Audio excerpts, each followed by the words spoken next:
Cops are following this man. We are following the cops. Our camera records their every move. We'll show you in a minute what they do to this guy, and you can decide if the cops did the right thing. But first, listen to another driver describe his nightmare on Long Island.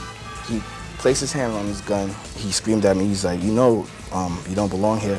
Why are you even parked in front of these people's houses? That man is Belindy Delanois. He told us that he was abused by police. Early September, 2 in the morning, right here in the mostly white town of East Meadow, Long Island. Belindy says he was getting out of his parked car to visit a friend when a Nassau County cop pulled up. At one point, I was frozen. I was thinking, like, maybe I'll probably die. Belindy told us the cop checked his license and registration and then ordered him out of the neighborhood. He hands it to me and tells me to get the hell out of here. You should never have been in this neighborhood, and repeats saying that over and over and over. Belindy is convinced he was racially profiled.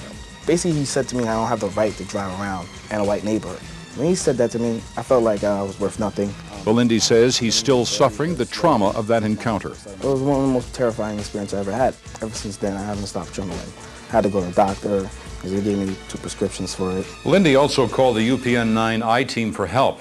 After listening to his story, we decided to go undercover to investigate. We wanted to find out, was it a crime to drive while black in Nassau County? His thought was racially motivated. You don't belong here. I'm deciding that you don't belong here, which he doesn't have a right to do as a police officer. Diop Kamau is an ex-cop from the LA area. Now he heads the Florida-based Police Complaint Center, which does police ethics training. He also uses hidden cameras to investigate complaints of police abuse. Diop has done investigations for both network and local news organizations. He listened to what Belindy said that a Nassau County cop did to him. Harassing this kid from his point of view was a good thing. We hired Diop to devise a test for us of the Nassau County Police. You'll see the extraordinary result in a minute. This is just about the speed I want him to go. The man in this car is Maurice Hayes. Diop asked Maurice to help with our test and drive in Nassau County. Diop has chosen him to be the tester because he's squeaky clean. In fact, Maurice is a college student at Florida A&M University, where Diop is one of his teachers. Maurice even mentors a boy in elementary school. You gotta be going west. Diop was with our producer and cameraman in a second car, communicating with Maurice via walkie-talkie. Diop instructed Maurice to drive carefully and avoid breaking any laws. He's in an older model Chevy with Florida plates. The car has no violations. You are about to see our test, caught on tape, minute by minute. Now watch closely and see if you think what happens is right or wrong. You're gonna get in front of them and just cruise. I'm gonna let you know. We wanted the cops to get a good look at Maurice. We have one coming out right now. It was almost 3 a.m. in the mostly white community of North Belmore. What would happen to Maurice? Okay, Maurice, roll out. Start your car and roll out. Maurice complies. Is that him? Yep, that's him. We followed behind. Just keep going straight. Now Maurice is next to the cop.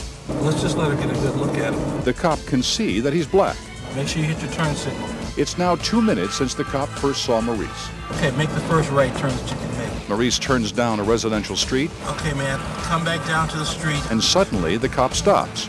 Oh, yes, she is. Maurice follows Diop's instruction and comes back to the main avenue where the cop is. It's now been a little over 3 minutes since the cop saw Maurice. There it is. What you are seeing now is the view from the camera in the trunk of Maurice's car. The cop pulls him over. How you doing? How you doing? All right, let me see your license, registration, insurance card, please. Diop told Maurice to cooperate with lawful requests, but not to answer personal questions. Legally, he doesn't have to. Where you going to? Oh, I'm a little bit lost. I was just riding around. I'm just visiting, you know. Yeah, I'm thinking, because I just saw you turn off. You heard it. I just saw you turn off. The cop said she just saw him turn off. Did she think his turn down a residential street made Maurice a criminal suspect? What if he were white? We tested that too, and we'll show you what happened in a minute. But back to Maurice. The cop peppers him with questions about where he's going. Where you supposed to be? Where you looking for? Does that matter? Why you stopped me? The cops need more than race and a right-hand turn to stop someone. And unless they suspect criminal activity, they're not supposed to be asking personal questions. But we don't have a crime, and we don't have a traffic violation. Our camera watches from a distance as 3 more cops pull up. Diop also monitors a wireless video transmission from the hidden camera in Maurice's car. The fact that he entered that white neighborhood and then came back out, was enough. The cops then took Maurice out of his car. I think whatever he's told them to this point, they're not satisfied. He has an absolute right not to answer any questions. Maurice did not give them permission to search the car. They did it anyway. They're basically going through the entire car without any legal reason. We wanted to get closer to see if Maurice was all right. Okay, I don't like this. We were shocked by what we saw. In my view, the act of handcuffing him was to intimidate and humiliate him. The cops had no right to search Maurice's car or put him in handcuffs without reliable information he had committed a crime. Maurice had broken no laws. There was nothing illegal in his car, yet they kept him handcuffed for over an hour. They never charged him with anything and finally let him go.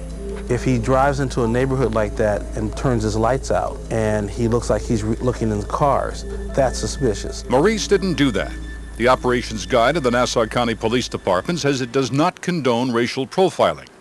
The guide says racial profiling occurs when a cop relies on race as a primary basis for law enforcement action, such as a traffic stop. We wanted the commissioner to look at our tape and explain what his cops were doing to Maurice. Why did they stop a man who was breaking no laws? Was it based on his race? Why did they tear his car apart? And worse yet, why did they keep him in handcuffs for over an hour? The police commissioner refused to answer.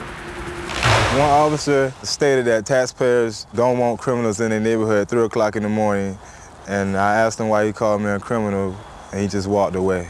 Even though we couldn't get answers from the police commissioner, we still wanted to know, would Nassau County cops be suspicious of a young white man driving in a mostly white neighborhood at 3 in the morning? That was part 2 of our test. We were surprised by what happened. Are you in place, Greg? Coming around the corner right now. Now we're in Belmore, near the train station and the commuter parking lot. This time, Greg Slate is driving. Also an older car with Florida plates. We want the cops to see him. Go straight and then make the first right turn that you can make. Make sure you hit your signal. Greg has turned down a residential street, as Maurice did.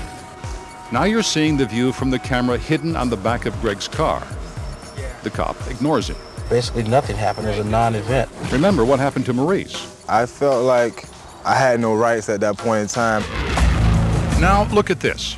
The cop who ignored Greg in his '84 Camaro with Florida plates is now face to face with our car. Diop and our African-American photographer are in the front seat, clearly visible. We pull out onto Sunrise Highway. Don't make any U-turns because they're illegal here. Suddenly, we're being stopped by the same cop who ignored Greg. Why did you stop me? What's that? I said, why did you stop me? I stopped you because you acted suspicious, that's why. Did you write me a citation? Yes, I did. For what?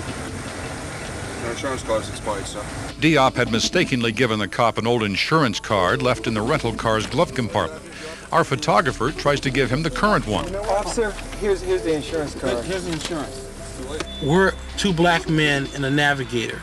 I guess maybe that is suspicious to him. After that, we still tried again to get Greg noticed by the cops. We've been up all night, and it starts to get light. Get up a little bit further, let him get a look at you. Greg's presence in the neighborhood did not get him stopped, searched, or detained. That's not who they're looking for, and that's not who they perceive as a threat. After the Nassau County Police refused to explain what happened to Maurice, we tried to get some answers from the Nassau County executive. His office never returned our call. So we took our findings to the New York State Attorney General, Eliot Spitzer. His Civil Rights Bureau looked at our story, and now they're investigating. We want to stay on top of this story, and we'd like your help. If you think you have been racially profiled by the Nassau County Police, call the I-Team hotline at 201-330-2224. That's 201-330-2224.